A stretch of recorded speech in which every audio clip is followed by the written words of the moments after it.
Terima kasih pemirsa, Anda masih bersama kami dalam bicara hari ini. Saya masih ditemani Mas Indra Karismi Aji selaku Direktur Eksekutif Cerdas. Mungkin boleh sedikit informasi juga kepada pemirsa, Mas Indra, Cerdas ini bergerak dalam bidang apa? Apakah khusus pendidikan atau seperti apa, Mas?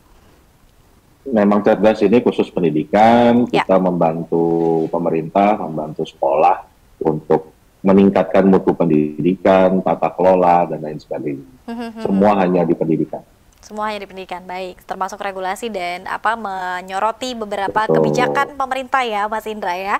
Kita kembali ke Betul. tema bahasan kita nih, soal pemaksaan jilbab nih. Apakah ini intoleransi yang terulang dan apa yang harus dilakukan pemerintah atau mungkin barangkali kementerian barangkali untuk kemudian mensanksi atau memberikan peringatan yang kembali melakukan pemaksaan hijab ini, Mas Indra? Kalau saya sih menyarankan sebuah langkah yang radikal sekalian, kan begitu. Yang pertama adalah kita ini menjunjung kebinekaan. NKRI ini kan bineka kan gitu. Bineka Tunggal Ika, berbeda tapi satu. Kenapa justru dari sekolah, apalagi sekolah negeri, didorong untuk seragam? Keseragaman kan adalah kontradiksi daripada keberagaman. Jadi sekalian aja buat aturan yang memang sekarang untuk bersekolah di sekolah negeri tidak perlu pakai seragam. Dan ini bukan hanya karena problematika yang berulang kali terjadi ya. Secara akademis memang tidak ada kajian yang menunjukkan adanya korelasi antara mutu pendidikan dengan penggunaan seragam, pemakaian seragam. Makanya di negara-negara lain, Amerika, Kanada, di Eropa, tempat lah. Sekolah negeri memang nggak pakai seragam, jadi mereka menggunakan baju yang mereka miliki, nggak ada manfaatnya diseragamkan, dan faktanya mutu pendidikan mereka jauh lebih baik dari kita, kan begitu. Kita udah pakai seragam, mutunya salah satu yang terburuk di dunia, kan begitu. Di sisi lain juga akan membantu negara kita yang memang kondisi ekonominya sedang kesulitan, kan gitu. Saya baru aja tadi malam bincang-bincang dengan seorang orang tua murid ya, yang mengeluh anaknya sih diterima di sekolah negeri, jadi gratis, memang SPP-nya gratis, tapi buat beli seragam harus merogoh kocek 1,3 juta rupiah untuk hanya seragam sekolah saja, kan gitu. Itu untuk kondisi masyarakat yang mungkin belum bangkit dari COVID, terkena dampak pandemi, itu berat loh, gitu. Jadi saya nilai ada hal-hal positif yang muncul dengan memaksakan adanya seragam ini.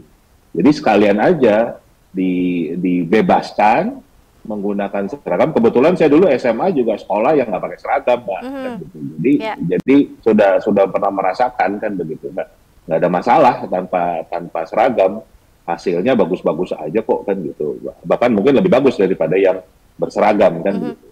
Nah, kemudian sehingga pemerintah itu bisa fokus ke meningkatkan mutu pendidikan. Nah, salah satu PR besar kita, dan itu sudah menjadi kajian dari berbagai lembaga, termasuk Bank Dunia, OECD, kelemahan kita itu memang di tenaga pendidik. Guru-guru kita ini butuh lebih banyak didampingi, dilatih, ditingkatkan kapasitasnya, kemampuannya, kan gitu. Dan ini pun kan muncul pembuktiannya dengan kasus-kasus ini, kan begitu. Jadi bagaimana caranya sekolah kita yang harusnya mengajarkan tentang konsep kebinekaan, tetapi gurunya malah memaksakan untuk menyeragamkan mereka dengan model yang satu. Kan sudah bertolak belakang, kan gitu. Jadi memang PR besar buat pemerintah adalah mengupgrade guru-guru kita. Nah, supaya nggak ribet gitu. Yang urusan seragam bebasin aja, jadi nggak ada lagi urusan seragam, ini fokus ke SDM. Itu saran saya. Oke, baik, ini saran yang cukup radikal dari Mas Indra ya. Nah, belum lagi kalau misalnya kita bicara soal kurikulum, Mas Indra mungkin boleh sedikit berstatement soal kurikulum yang kemudian sekarang berubah lagi kurikulum Merdeka ya, kalau tidak salah Mas Indra. Ini kurikulum yang lalu juga belum selesai ya, Mas? Ya justru itu saya juga menyampaikan di berbagai forum, di Lemhanas, di beberapa tempat lah. Saya mengatakan kita ini kok kayak nggak waras ya kan gitu. Karena definisi nggak waras kalau kata Albert Einstein itu adalah melakukan hal yang sama dan berulang-ulang, tapi mengharapkan hasil yang berbeda, ya kan? Mutu pendidikan kita nggak meningkat-meningkat nih kan begitu. Tapi yang dilakukan oleh pemerintah bolak-balik gonta-ganti kurikulum aja. Padahal kajiannya menunjukkan yang harus dibenahi adalah guru-gurunya. Jadi ya memang kita jadi negara yang nggak waras kan gitu loh. Harusnya yang diobatin adalah guru-gurunya, tapi yang digonta-ganti adalah kurikulumnya kan begitu. Jadi ini yang membuat ya tadi mencerdaskan kehidupan bangsanya nggak pernah tercapai. Cita-cita daripada pendiri bangsa, amanat konstitusi nggak pernah tercapai ya karena obat yang diberikan keliru, tidak sesuai dengan apa yang harusnya diberikan, terapinya nggak sesuai. Oke, kembali pada penekanan lebih baik meningkatkan SDM tenaga pengajarnya.